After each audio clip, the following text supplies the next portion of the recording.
E nós vamos falar um pouquinho mais a respeito do pecado. Nós começamos a semana passada, mas ainda havia muito conteúdo e a gente queria abordar esses temas, né? Então hoje a gente vai continuar especificando um pouco mais, identificando um pouco mais alguns pecados específicos, falando um pouco a respeito deles. E eu queria começar aqui introduzindo o nosso tema sobre a importância de nós identificarmos os nossos sabotadores, ou seja, tudo aquilo que impede ou tenta impedir a nossa caminhada com Deus, tenta sabotar a nossa jornada, tenta interromper ou de alguma maneira para que a gente viva aquém daquilo que Deus tem para as nossas vidas. E infelizmente o que a gente tem percebido, né, na nossa caminhada, eu comentei um pouco a respeito disso no culto de domingo, a gente tem visto que muitas pessoas, mesmo estando em Cristo, ou mesmo estabelecendo uma relação com Cristo, elas não conseguem viver uma vida plena. Né?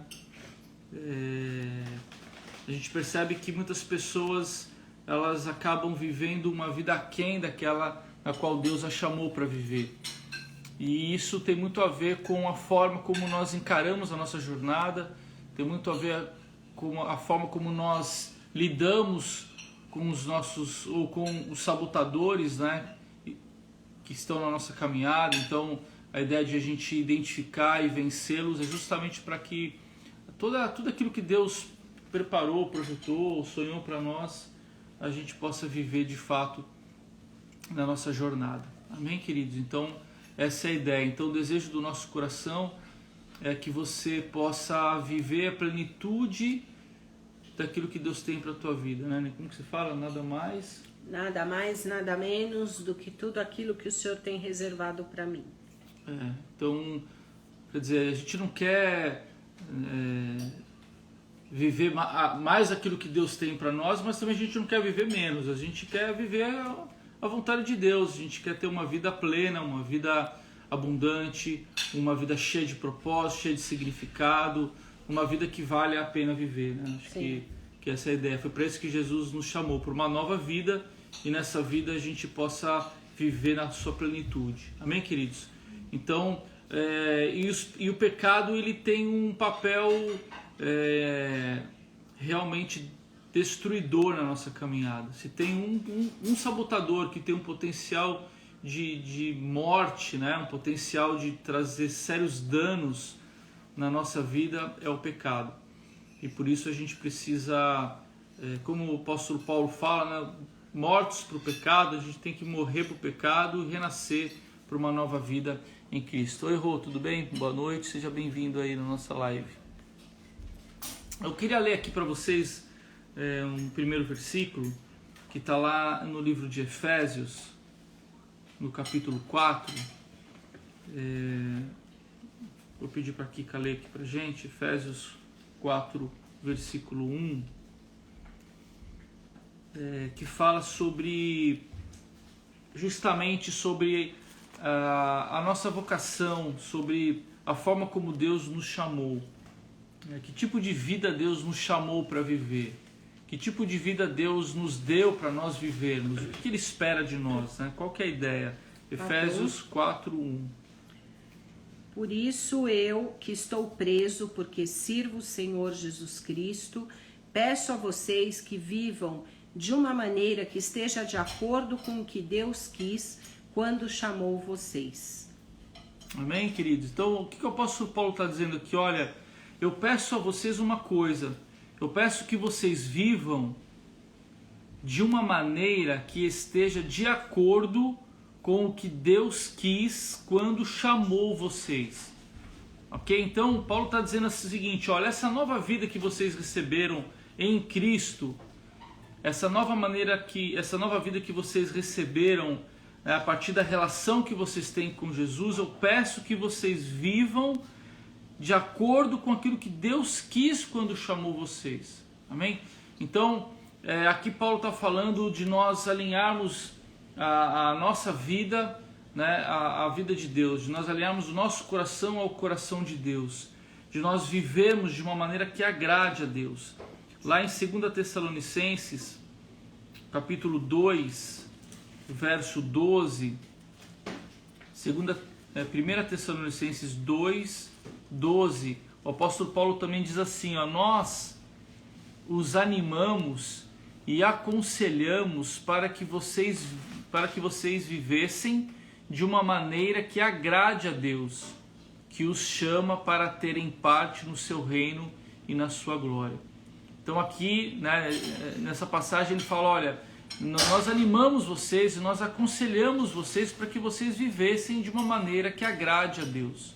Então qual que é a ideia aqui, pessoal? É que a gente entenda de uma vez por todas que a vida cristã, para que ela seja vivida na sua plenitude, ela precisa ser vivida de uma maneira que agrade a Deus. A gente precisa viver de acordo com o chamado que Deus tem para as nossas vidas. Aí você pode perguntar assim, mas qual que é o meu chamado? A palavra de Deus diz que nós fomos tirados das trevas e fomos trazidos para o reino da luz, né? Nós deixamos de ter a natureza de pecadores para recebermos uma nova natureza divina, né? Ou seja, a ideia aqui é que a gente deixe a vida de pecado, que a gente abandone a velha natureza, ou deixemos de ser dominados pela velha natureza, estimulados, né, ou instigados pela velha natureza, para nós então passarmos a ser dominados pela nova natureza. Ou seja, nós vivemos uma vida que agrade a Deus. E isso exige de nós esse entendimento e um posicionamento, uma escolha, né? Uma escolha de viver uma vida agradável a Deus. E a gente sabe o quanto é difícil, mas ao mesmo tempo ela é possível porque nós recebemos a força que vem de Deus, nós recebemos a ação do Espírito Santo de Deus na nossa vida e nós precisamos escolher. A gente não consegue agradar a Deus e agradar ao mundo, né? Infelizmente hoje nós temos muitos cristãos, pessoas que confessam a Cristo, mas que se auto-enganam ou se sabotam achando que conseguem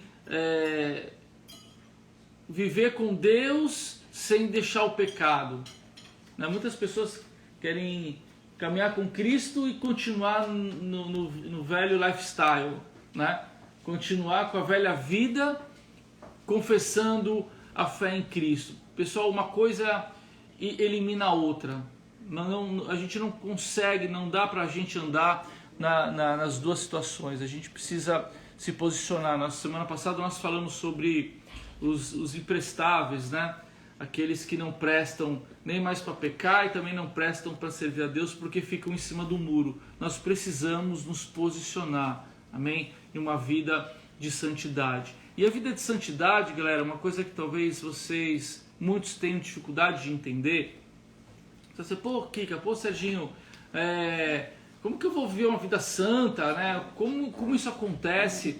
A Bíblia diz que a obra de Cristo na cruz nos fez justos, né? Então nós fomos justificados, né? Nós nos tornamos santos ou justificados ou redimidos por causa daquilo que Cristo fez na cruz por nós. Então, por causa do sangue de Jesus, nós saímos da condição de pecadores para uma condição de separados, né? Então, essa palavra separados é justamente essa palavra de nós nos tornarmos santos. Então, entenda que você não é santo por aquilo que você faz. Você é santo por aquilo que Jesus fez na cruz pela tua vida. Então, ele coloca essa condição sobre você, a condição de você ser separado. Então, qual que é a ideia? Que uma vez que nós fomos chamados, né, santos ou justos, Deus agora nos chama para que a gente viva uma vida de acordo com essa nova vocação. Então, se a nossa antiga vocação era de pecadores, ou seja, daqueles que viviam da prática do pecado, agora em Cristo nós somos chamados santos. Essa é a nossa vocação. Então, a ideia é de que a gente então agora viva uma vida segundo o coração de Deus. Então, que é viver uma vida de santidade? É escolher Deus na tua vida. É você colocar em prática aquilo que você tem aprendido. É você praticar a palavra, é você obedecer os mandamentos de Deus, é você obedecer a palavra, é procurar ter uma vida reta. Uma vida de santidade é quando o pecado ele deixa de ser um estilo de vida. O pecado ele passa a ser um acidente. O pecado passa a ser um equívoco, alguma coisa que acontece, mas que você não tem mais prazer nisso. Né? Se antes nós tínhamos prazer no pecado, hoje em Cristo, apesar de nós pecarmos, nós não temos mais prazer nisso. Eu digo apesar de nós pecarmos, porque a Bíblia diz que nós ainda pecamos, né? Que nós ainda erramos nas nossas, muitas vezes, escolhas e em outras situações. Eu aumentei o volume aí, Deus, eu não sei se está melhor. Depois dá um feedback para nós. Amém, queridos? Então é isso. Então Deus nos chamou, Deus te chamou para nós vivermos uma vida segundo o coração de Deus. Para nós vivermos uma vida que agrada a Deus. E essa vida é uma vida longe do pecado. É uma vida que com consciência sobre as coisas que desagradam a Deus e nós escolhermos viver segundo o coração de Deus. Amém, mano? Então é isso. Galera, a gente quer passar com vocês alguns pecados. Na verdade, a gente chama dos 7 pecados capitais, né? Que na verdade não existe uma lista assim na Bíblia, mas se criou isso a partir das cartas de Paulo, onde ele vai citando uma série de pecados, e esses pecados eles são como coluna, ou como aqueles principais que a partir deles outros pecados também são puxados, né? Como que eu posso dizer? Tipo, âncoras. Sim. Né? Não, a âncora... pecados que a partir deles outros se manifestam, tá? Essa é a ideia. Então nós vamos falar um pouquinho a respeito deles. O primeiro é o orgulho. A palavra de Deus diz que a Bíblia diz, né, que os orgulhosos serão humilhados e os humildes serão exaltados. Né? O orgulho está ligado à vaidade e à soberba. Orgulho é quando alguém se acha superior, desprezando outras pessoas. Também é a falta de reconhecimento de nossa dependência de Deus. O orgulho é o oposto da humildade. Amém, queridos? Então, esse é o primeiro pecado aí, né, que a Bíblia fala muito a respeito dele, e que pode estar muito presente na nossa vida. É importante que você... E é difícil muitas vezes reconhecer, né? A pessoa orgulhosa, ela, apesar dessa postura de soberba, de arrogância, muitas vezes as pessoas têm dificuldade de reconhecer isso. Né? E eu não estou dizendo isso no mundo, né? Mas eu estou dizendo isso para aqueles que já andam com Deus. E é muito comum, né? A gente teve até experiências...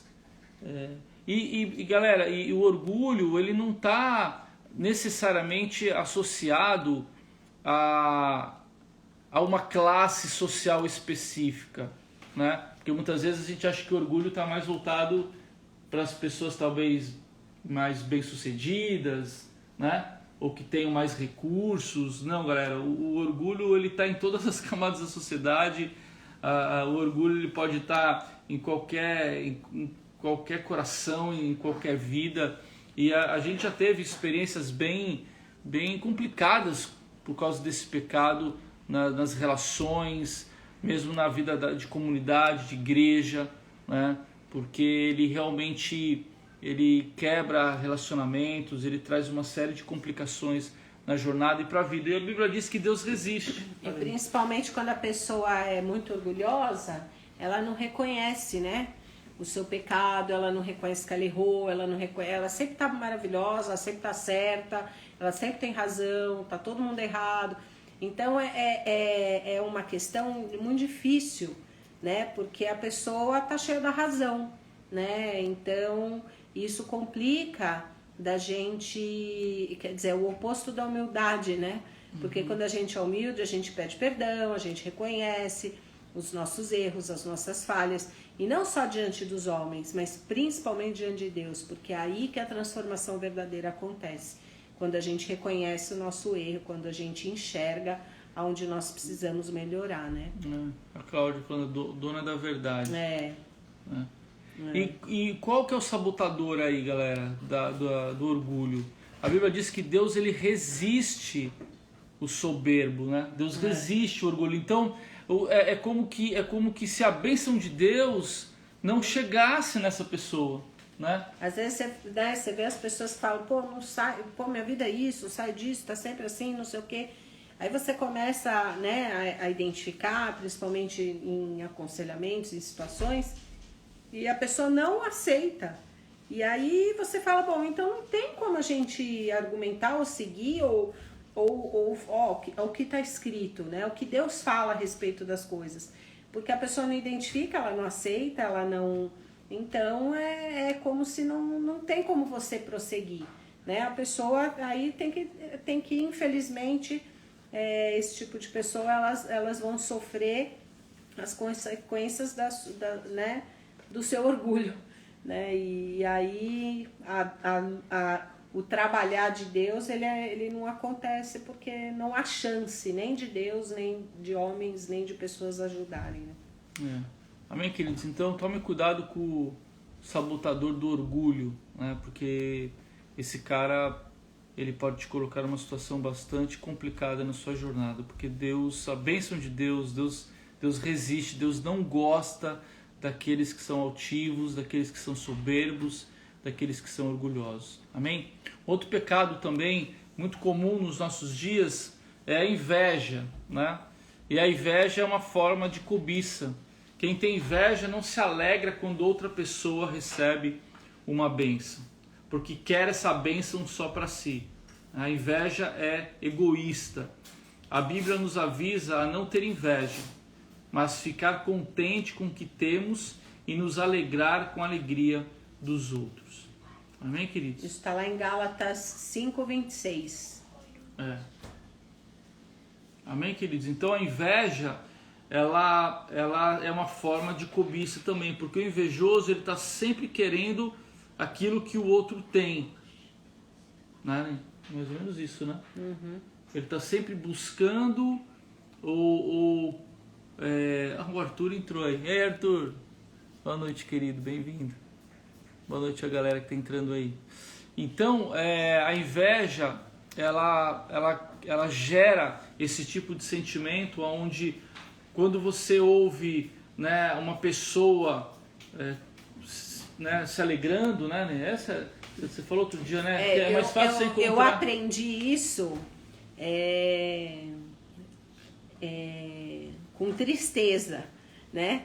Que, infelizmente, mas eu aprendi, né? E um lema que eu tenho, né? E eu compartilho com aqueles que eu amo é que você tem que desejar estar perto de pessoas que se alegram com a sua alegria, que se alegram verdadeiramente com a sua alegria, que se alegram verdadeiramente com as suas conquistas.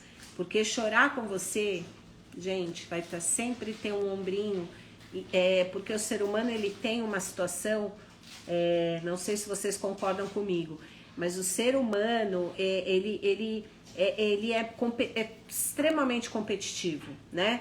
O homem, a mulher são seres competitivos. E o que acontece? Se você analisar, na maioria das vezes, a pessoa, tem pessoas que parece que você tem que estar. Gálatas 5:26, Neuza. Que a pessoa tem que estar sempre abaixo de você, né? Aí ela vai estar bem, que ela tá vendo que ela tá por cima, né? E é muito engraçado, porque quando você começa a perceber isso, você olha e você fala assim, essas pessoas, você não consegue ter a liberdade de abrir teu coração. Ela não vai se alegrar com as tuas alegrias. Ela não vai, sabe, tipo aquela alegria de torcida sincera, né? Vem sempre aquele sentimento invejoso, aquele sentimento de cobiça, aquele sentimento de que, caramba, eles conquistaram algo e estão melhores que eu. Então é muito triste conviver com pessoas dessa forma, né? E por isso que a gente precisa vigiar, né? Porque às vezes a inveja, ela é sutil, né? Ela entra em pequenas coisas, e aí se a gente não atua, se a gente não identifica, ela pode se transformar um monstro dentro de nós, né? E isso acaba atrapalhando as nossas relações, acaba atrapalhando a nossa vida, porque é algo que é visível, né? É visível. O Neuza, Gálatas 5:26 diz assim, ó: nós não devemos ser orgulhosos, nem provocar ninguém, nem ter inveja uns dos outros. Amém? Está lá em Gálatas 5:26. Então, qual que é a ideia aqui, pessoal? É que você olhe para você, amém? Essa live é para você identificar os seus sabotadores, né? Então, assim, você acha que você tem alguma coisa, né? Alguma soberba, algum orgulho, é para você vigiar, né? Para você olhar para dentro de você, para você olhar para o teu coração.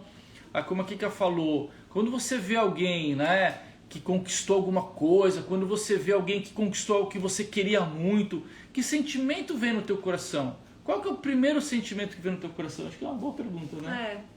Né? Tipo, pensa assim numa coisa que você queria muito, né, particularmente, talvez alguma coisa no trabalho, ou acesso a algum lugar, ou algum bem material, e que você sabe de alguém que tenha conseguido isso. O que você sente? Você sente alegria ou você é um cabra safado?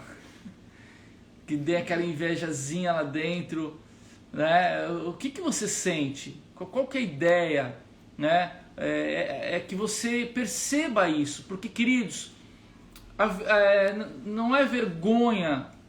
Um dia, num aconselhamento, eu falei isso para uma pessoa, lembra? Eu falei, sabe o que é isso? É inveja. Aí a pessoa abriu um olhão assim, como se eu tivesse xingado ela. Mas na verdade eu chamei... Deu nome ao pecado. Eu chamei o pecado pelo nome. E a pessoa abriu um olho assim, aí ela ficou me olhando, daí... Eu falei, inveja, o que você está me dizendo é a descrição do que a palavra de Deus diz sobre o que é inveja. E a pessoa ficou meio assim, chocada no primeiro momento, depois ela reconheceu, né? E aí nós oramos pedindo perdão pela inveja, né? Queridos, mas eu quero que você entenda que a vergonha não está em você identificar que você talvez seja invejoso. A vergonha, orgulhoso, ou qualquer outro pecado que nós vamos identificar aqui. A vergonha, o problema está em você não reconhecer e não se arrepender. Você entende isso, querido? Não é o fato, mas eu sou invejoso. Galera, você pode ser invejoso, talvez em algum momento da sua vida. A questão é, identifica. Qual que é o tema da nossa série? Conheça e vença. Como que a gente vence pecado? Reconhecendo e confessando. Aí você fala, Senhor, olha, eu reconheço que eu tenho um dado invejoso, eu estou invejoso. Eu preciso... Muda meu coração, Senhor, eu não quero ter esse sentimento. Eu não quero ver ou sentir dessa maneira. Amém? Então, confessa e muda. Pronto, galera. A Bíblia diz que se nós pecarmos, nós temos um advogado. Se nós confessarmos os nossos pecados, Deus é fiel e justo para nos purificar de toda a injustiça. Essa é a ideia. Amém? Então vamos olhar para dentro, ok? E vamos... Ó, o Rodrigo escreveu aí, não me venha com aquela balela de inveja branca.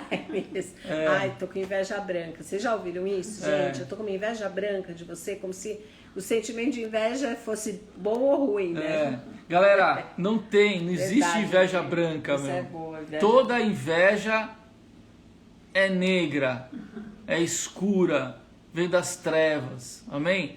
Não existe inveja branca, né? E é trevas, então reconhece, e isso é tão bonito, galera, porque é libertador. Quando você reconhece, você quebra. Quando você reconhece a inveja, você resolve dois problemas. Porque o fato de você reconhecer, você já não está sendo orgulhoso. Sim. Né? Então você já quebra o orgulho, que é o primeiro pecado que nós vimos. E confessando a inveja, você já recebe perdão disso e a possibilidade de uma transformação de vida.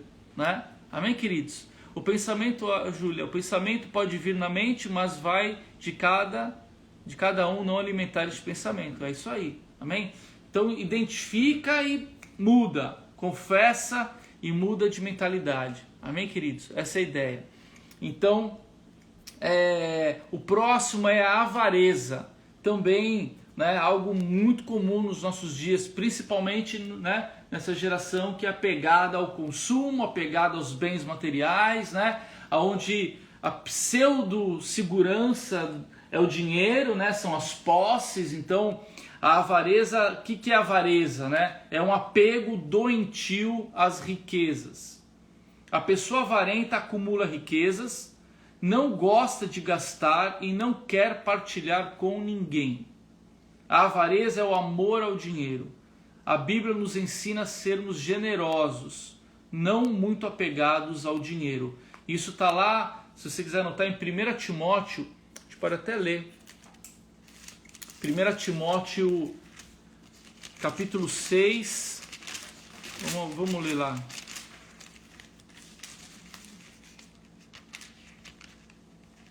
Estou abrindo aqui, pessoal. 1 Timóteo 6, de 8 a 10. Diz assim, ó, 1 Timóteo 6, de 8 a 10. Portanto, se temos comida e roupas, fiquemos contentes com isso.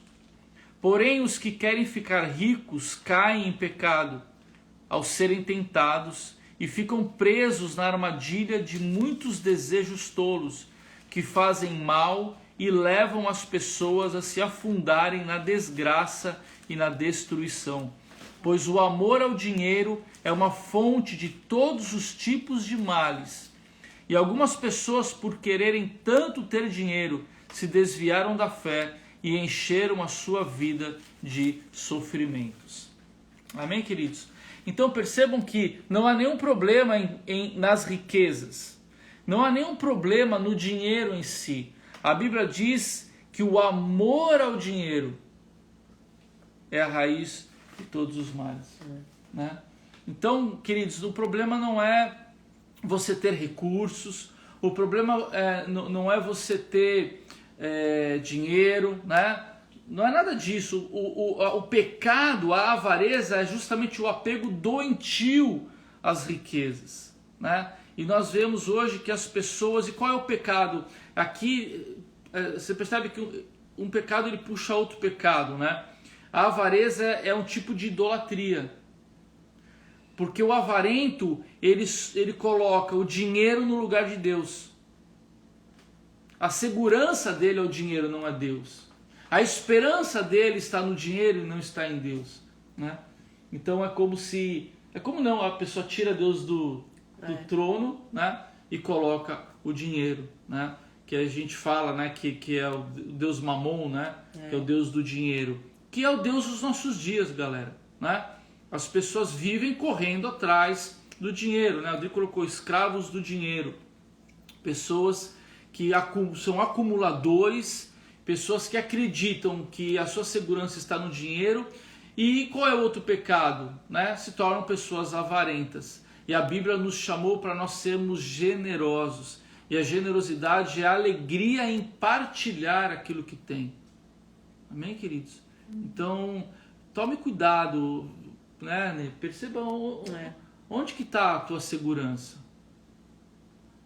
Aonde que você coloca a sua esperança? Será que está em Deus ou será que estão nas coisas e nos bens materiais? Uma outra pergunta que você pode fazer também é: você é generoso? Você tem alegria de partilhar? né? As coisas que você tem? Ou você é me dá, né? A Bíblia fala, né, do me dá, né? Tudo para mim, né? Quer dizer, é o tomador, aquele que só olha para si mesmo, só busca os seus próprios interesses. Galera, isso é pecado, amém? Isso é errado. A Bíblia diz que nós devemos colocar a nossa confiança em Deus. A Bíblia diz que nós devemos buscar em primeiro lugar o reino de Deus e a sua justiça, e todas as demais coisas nos serão acrescentadas. Nesse mesmo texto lá em Mateus, Jesus fala que os gentios, os pagãos, procuram essas coisas, né? Eles têm um foco no dinheiro, mas nós devemos colocar em primeiro lugar o reino de Deus, porque a Bíblia diz, Jesus falou, o Pai sabe tudo que vocês precisam, então não se preocupem, não corram atrás disso, não façam da vida de vocês uma corrida atrás das coisas, né? Da avareza. Fala, Renatinho. A gente tem uma história muito engraçada, assim, engraçada, triste, né? Mas a gente acabou rindo disso. Que a gente tinha uma família que na época o Serginho, ele era o diretor da Christian Surfers no Brasil, e uma das formas dele ter o sustento para poder fazer essas viagens eram pessoas, que isso é muito comum, levantar mantenedores, que chamam, que são pessoas que apoiam financeiramente, enfim, esse tipo de trabalho, ou os missionários, né, como eles chamam. E aí eu lembro que essa família não era de São Paulo, enfim, e nós tínhamos mudado recentemente para o nosso apartamento e tal, e nós não tínhamos ainda nem mesa de jantar, porque a gente doou tudo que a gente tinha do apartamento antigo, a gente doou, né? E a gente, enfim, a gente foi fazendo as coisas aos poucos. E aí a gente já pegou uma mesa lá na igreja, na Crissalva, né? A gente pediu emprestado lá pra tia uma mesa. Essas mesas igual tem na igreja, nós juntamos 2 mesas e pegamos 6 cadeiras. E ficou uma mesa de jantar por plástico, tempo. De plástico até a gente comprar a nossa. Aí essa família vinha para São Paulo, nós fizemos questão de recebê-los, né, na nossa casa e tal, e não sei o que, com toda alegria e amor e zelo e cuidado, assim, tentando, né, tipo, como a gente gosta de receber todo mundo na nossa casa, com carinho, com capricho, enfim, né, para que as pessoas se sintam bem-vindas. E aí eu lembro que eles chegaram na nossa casa e eles, né, apoiavam o Serginho nessa época. E eu trabalhava ainda no banco. Eles chegaram na nossa casa, nossa, né, no apartamento, que apartamento bonito, não sei o que lá. Enfim, ficaram hospedados em casa, nós recebemos super bem, enfim. E aí eles foram embora. Passou mais ou menos umas 2 semanas. Eu sei que no próximo mês que eles estavam acostumados, né, mensalmente a fazer o depósito na nossa conta, né, que era o apoio missionário, eles não fizeram. A gente, né, ficou quieto, não falou nada. Aí o segundo mês também. Aí depois eles entraram em contato com a gente e falaram, olha, a gente vai cortar, né, o apoio de vocês porque vocês não precisam. A gente viu que vocês estão morando bem, que vocês não precisam. E, gente, assim, aí é uma avareza, sabe? Eu lembro que isso me fez falar pro Serginho, né? Porque parece que missionários, as pessoas têm isso dentro da igreja, né? Pessoas cristãs que conhecem a palavra. Parece que missionário tem que ser aquelas pessoas miseráveis, né? Que passam necessidade, que são, né? Enfim, aquela coisa. Eu lembro que eu falei, nossa, como é triste, né? Porque as pessoas não querem ver o bem do outro. Esse amar o próximo como a ti mesmo, até a página 2, como eu falei, né? Então parece que você já começa a questionar se o outro pode ter ou o que o outro pode ter, né? Não se alegra, né? Então foi um exemplo muito, uma coisa muito engraçada que eu falei pro Serginho, que daquele dia em diante eu não queria mais ser chamada de missionária, né? Eu falei, Serginho, nós vamos quebrar com isso, porque é um jugo pesado, né? Uma coisa que as pessoas não querem o bem, elas querem ver você mal, né? E aí eu lembro que eu falei, a partir daquele dia a gente mudou, né? Eu falei, vamos agora ser chamados de mensageiros das boas novas. E o que vocês são? Mensageiros das boas novas, não somos mais missionários.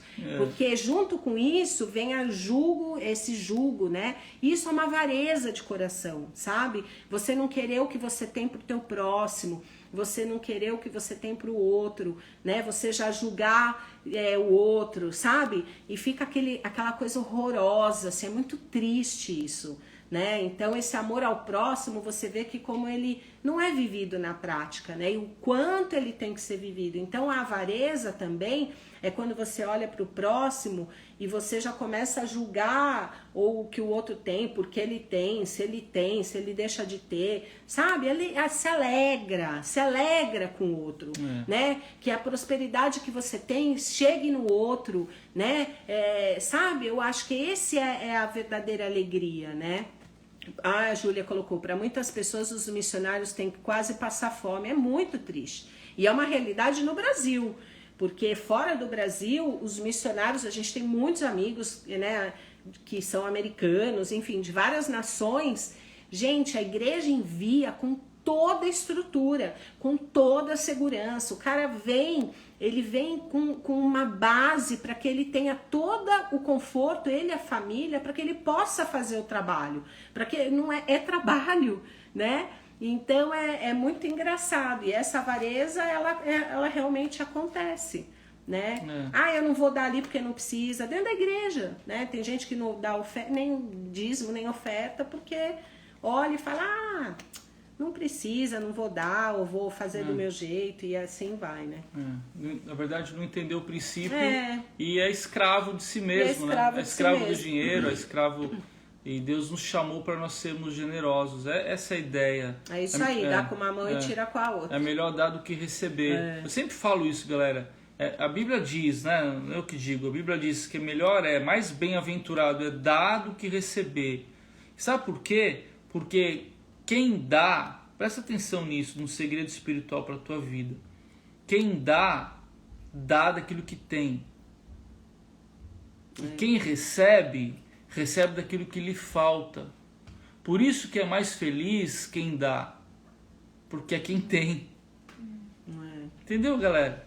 Então, é mais bem-aventurado você poder dar, porque você está numa situação privilegiada, porque você tem para repartir. Já aquele que recebe, ele está recebendo, mas ele está recebendo porque lhe falta. Amém, queridos? Então, eu oro a Deus para que a nossa comunidade, eu oro para que você que está aí na live, para que a sua casa, a sua família, vocês estejam sempre na condição daqueles que possam dar. Amém? Porque isso é sinal de abundância, isso é sinal de prosperidade, isso é sinal de que você está suprido e por causa disso, então você pode desenvolver a generosidade. Amém? Dando o seu melhor, repartindo, contribuindo. A gente fala muito disso na Surf House, né? Não somente fala, a gente ensina, a gente pratica, a gente faz ações, né? A gente procura viver isso intensamente. Eu creio que por causa disso Deus tem nos honrado, né, amado? Amém. Porque nós, desde que chegamos em Florianópolis, chegamos pela fé, temos batalhado, temos vivido uma vida com dignidade, porque Deus tem provido, porque Deus tem socorrido, porque a gente sempre optou, né, Nê? Por repartir. A gente sempre optou por dar o melhor para o nosso próximo, né? Deus está falando, infelizmente, muita gente que dá acha que está dando muito e quem recebe acha que recebe pouco. Também tem isso. Que aí é o orgulho, entendeu, Neuza? Aí entra o orgulho, né? Mas o exercício, Neuza, é você dar o seu melhor.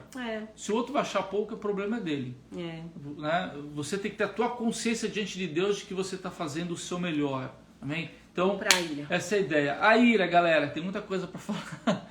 A ira é um outro pecado que a palavra de Deus fala. A ira é ficar muito zangado. agindo de forma cruel ou violenta. Há coisas que nos deixam zangados e com razão, mas a ira cria uma reação errada. Quem é dominado pela ira odeia seu irmão e quer vingança, não conseguindo perdoar. A Bíblia nos ensina a dominar nossa raiva, vencendo o mal com o bem. Está lá em Romanos capítulo 12, versículo 19. Amém? Então qual que é o exercício? A ira, ela pode vir, mas ela não pode dominar. Amém? A Bíblia diz: irai-vos, mas não pequeis. Qual que é a ideia aqui? É o domínio próprio. É você pode até sentir uma ira diante de uma situação, mas você não deve pecar. Amém? Você deve ter o domínio sobre ela, porque a ira vai gerar em você ódio, vai gerar em você um sentimento de vingança. Você percebe como um pecado ele vai puxando outros, né? Então nós temos que saber reter isso, saber segurar, né, esse sentimento que muitas vezes brota no nosso coração. Amém? Outro pecado, quer falar alguma coisa sobre isso? Outro pecado é a luxúria. O que é a luxúria? É o desejo por prazeres carnais errados. Amém? A pessoa dominada pela luxúria vive para os prazeres, sem exercer domínio próprio. A luxúria leva à imoralidade sexual, porque a pessoa não controla seus desejos. A Bíblia nos exorta a fugir da imoralidade sexual e a controlar os nossos corpos. Está lá em 1 Coríntios capítulo 6, verso 18. Amém? 1 Coríntios 6, 18. Então, a luxúria é aquela pessoa que ela vive para os prazeres, é o hedonismo, né? Aquele que o centro da sua vida são os prazeres. E ele é dominado por todo tipo de prazer que vem da natureza humana, né? São aquelas pessoas que nós chamamos de pessoas carnais, né? Que dão liberdade à carne, que não tem o domínio próprio, e elas acabam... esse é um sabotador terrível, cara, porque todos eles são, né? Mas esse... Romanos. De cima era Romanos? A ira. A ira, a ira é Romanos 12, 19. Romanos capítulo 12, isso verso da 19. Ira, tá? Isso da ira. E da luxúria, 1 Coríntios 6, 18. Amém? 1 Coríntios 6, 18. E a luxúria aqui, Paulo fala muito sobre isso, né? Não saber, ele fala assim: vocês não sabem que vocês são templo do Espírito Santo? Vocês não sabem que o Espírito Santo de Deus habita dentro de vocês? O que vocês estão fazendo com o corpo de vocês? É mais ou menos essa ideia que o apóstolo Paulo fala, né? De que maneira vocês estão usando o corpo de vocês? Ele está falando ali de pecados sexuais, da imoralidade sexual, né?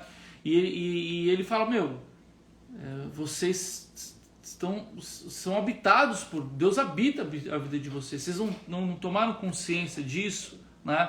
Então é essa a ideia de que a gente foi chamado para servir a Deus, a nossa vida, né? Deus nos chamou para nós vivermos uma vida de santidade a partir da concepção da nossa própria natureza, do nosso próprio corpo, né? O que você tem feito com o seu corpo, né? Você tem cuidado do templo do Espírito Santo? Porque antigamente, lá no Antigo Testamento, galera, a Bíblia diz que Deus habitava no templo, né? No templo, numa tenda. Depois lá no templo de Salomão, né? Antes de Salomão, ali na tabernáculo de Davi, a presença de Deus habitava lá. Mas Jesus diz que no Novo Testamento, né, o Espírito Santo, a Bíblia diz que Deus não habita em templos feitos por mãos de homens. Então, essa foi a mudança. No Novo Testamento, Jesus falou: eu vou para o Pai e o Consolador vem, né? E ele vai habitar em vocês. Então o corpo hoje é o templo, o Espírito Santo habita dentro de nós. A pergunta é: o que você tem feito com o seu corpo? Será que as coisas que você faz com o seu corpo, elas agradam a Deus ou elas envergonham a Cristo? Né? Isso tem muito a ver com o pecado da luxúria, amém? De todos os desejos carnais. A gula, né, que é um pecado assim pouco falado, né, hoje em dia, né? Comer é um prazer, né, Adri? É uma delícia comer, né? Mas do que é esse pecado da gula? A gula tem a ver com a falta de domínio próprio, né? O pecado em si é comer muito mais do que é preciso só pela vontade de comer, né? Também está ligado à bebedeira, a falta de domínio próprio. Você está gulosa, Neuza? A Neuza está gulosa, né? Nessa quarentena aí, né, galera? Galera, isolamento, come. Cuidado, galera, né? A Bíblia nos ensina a evitar bebedeiras, glutonarias e a respeitar nossos corpos, amém? Então, na verdade, o pecado da gula está ligado à falta do domínio próprio. Nós sabemos que o domínio próprio é o quê, amado? Domínio próprio é fruto do Espírito, né, galera? Então, se nós nos enchermos, Bela, ai, Bela, doce de leite. Que Deus te dê graça aí, Belinha, para você vencer, né, essa tentação de comer. Na verdade, a gente precisa de domínio próprio, né? A gente precisa do fruto do Espírito para a gente vencer essas tentações aí, né? E por último, dessa lista dos 7 pecados aí, né, que a gente encontra aí nas cartas de Paulo, é a preguiça. A preguiça é não querer trabalhar. Todos temos o direito de descansar, mas também temos de trabalhar para sustentar nossas famílias. O preguiçoso foge às suas responsabilidades e só causa problemas. A Bíblia avisa que o preguiçoso acaba ficando pobre, mas o diligente será recompensado. Amém, queridos? Então, show preguiça. Show preguiça. Amém, queridos? A preguiça é justamente você não querer trabalhar. A Bíblia fala que aquele que não quer trabalhar, esse também não coma. Né? Então é muito justo, né, galera? Então, trabalho dignifica o homem. O trabalho, ele faz parte da jornada, faz parte da vida.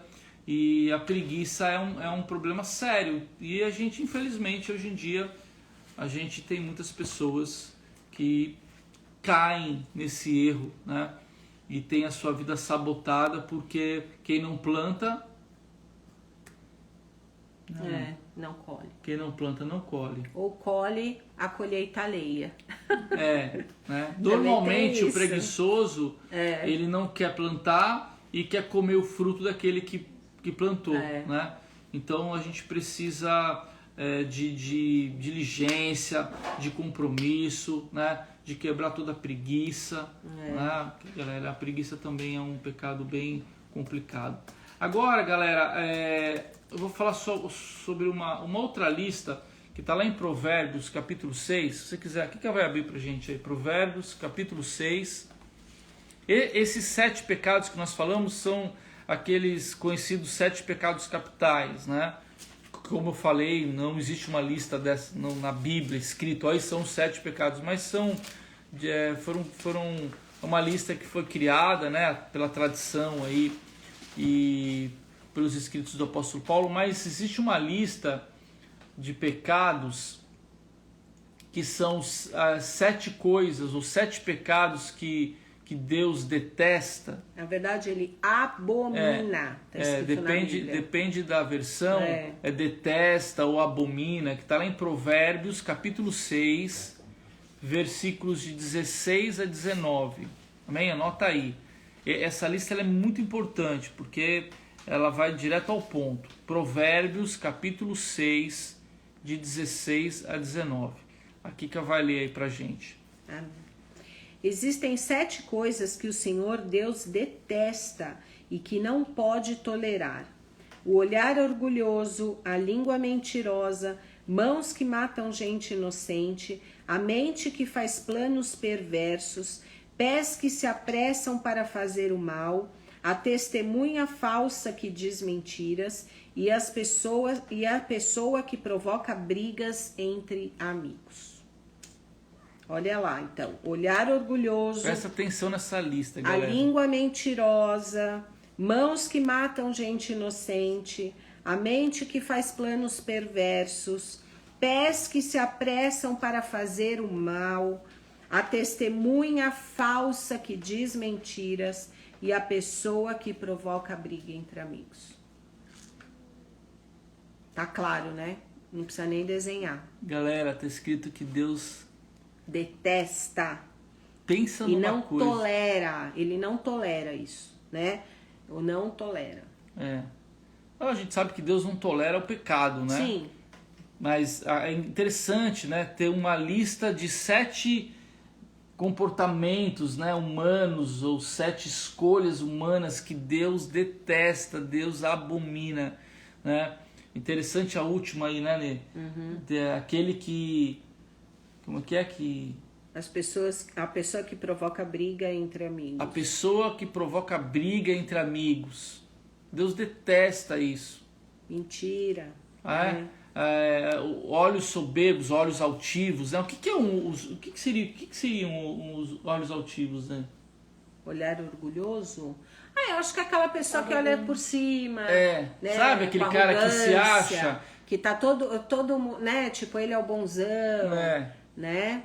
Aquele cara que acha que tá por cima da carne seca, aquele cara que acha que é gostosão, soberbo, né? Aquele cara cheio de si. Deus detesta essa atitude. Entendeu, galera? Deus não gosta disso.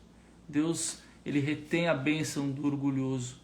Ele dá graça aos humildes. Amém? Deus detesta a língua mentirosa. A Bíblia diz que o pai da mentira, gente, é o diabo, né? É muito sério isso. Faltam 2 minutos, né? Faltam 2 minutos. Nós vamos conseguir. Queridos, para de falar mentira, cabra safado, não minta, amém? Não tem mentirinha. Para de mentir. Mentira. Siga a verdade, ande na verdade, amém? Dentro da tua casa, nos seus relacionamentos, no seu trabalho, viva na verdade, amém, queridos? Coração que traça planos perversos, Deus abomina isso, né? Pés que se apressam a fazer o mal, gente que fica maquinando o mal, gente que, né, que fica construindo o mal dos outros, o mal das pessoas, amém, queridos? Deus detesta esse tipo de comportamento, né? A testemunha falsa que espalha mentiras. Felipe pôs na própria igreja, são os joios, né? Aquelas pessoas que vêm para implantar discórdia, que vêm para trazer fofoca, que vêm para causar situação, né? Isso tá dentro ali do último ponto, a pessoa que traz briga. Tem gente que vem só para causar, né? Em nome de Jesus, nós estamos falando, show, vai com Deus. Isso aí, amém, queridos? Então, bom, a ideia aqui é a gente olhar para dentro de si, né? A gente olhar para dentro olhar para os nossos próprios comportamentos, olhar para as nossas próprias escolhas, né? Então, lógico que talvez você conheça pessoas assim, né? Mas a questão é, conheça a si mesmo e procure mudar o seu comportamento para que esses sabotadores não tenham mais espaço na sua vida. Galera, a gente tem 20 segundos e a gente quer dizer para vocês que a gente ama vocês e que a gente deseja o melhor para vocês, amém? Vivam a vida de Deus, vivam a plenitude da vida de Deus. Deus tem mais para vocês, em nome de Jesus, amém? Até semana que vem.